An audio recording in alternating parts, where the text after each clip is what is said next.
Joe, Erica, neighbors here in Lakeview are asking for some sort of accountability, a solution to what they say is an ongoing problem here in this neighborhood. They're talking about two people that we're told are attacking strangers, though to the people that live here, they're not strangers at all to them, to the police, or to the court system.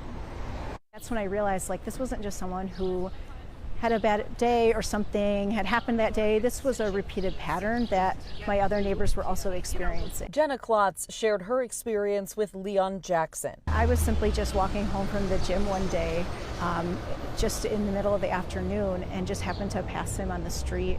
We had no engagement between each other. I'd never had any words with him before, never spoken to him at all, and out of nowhere he just reached over and hit me in the head. Within moments, she says neighbors named him, posted a photo of him. The biggest concern is just the pattern of violence. The pattern of behavior is traceable online. Stories shared on this growingchange.org petition talking about not just Leon Jackson, but also Willie Wright. These two men that have been terrorizing our beautiful community here in Lakeview.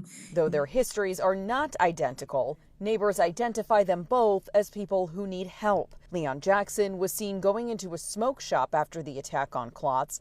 He was later charged with battery, a misdemeanor, sentenced to 250 days in the Cook County Department of Corrections, and Klotz says she saw him back on the street in March, before court records reveal he was arrested for throwing a rock at people and later for punching someone else. He was held in pretrial detention after that. Willie Wright is a convicted felon who also has a history of punching victims on the street. Neighbors still see him around as he has no pending cases. He was released from custody after pleading guilty and serving time for felony battery to a police officer last year. The author of the petition. You can't be violent and be out on the street. That's not the answer. Points to some of the comments. Quote, "My friend was physically assaulted by this man. She quit her job and moved out of the city."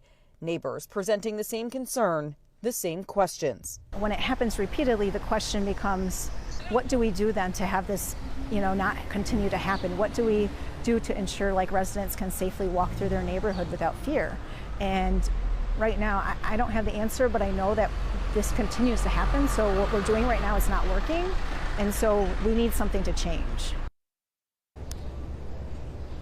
The Cook County State's Attorney's Office has told us that they pursue detention in violent felony cases 100% of the time, though that doesn't necessarily include all the cases that we're talking about here, many of which are considered misdemeanor cases. That we are told that one of the men, the one that is currently in custody, has a court appearance that is scheduled for sometime next week, and neighbors here tell us that they'll continue to show up to ensure that he stays detained pre-trial. From Lakeview, Sabrina Franza, CBS News, Chicago.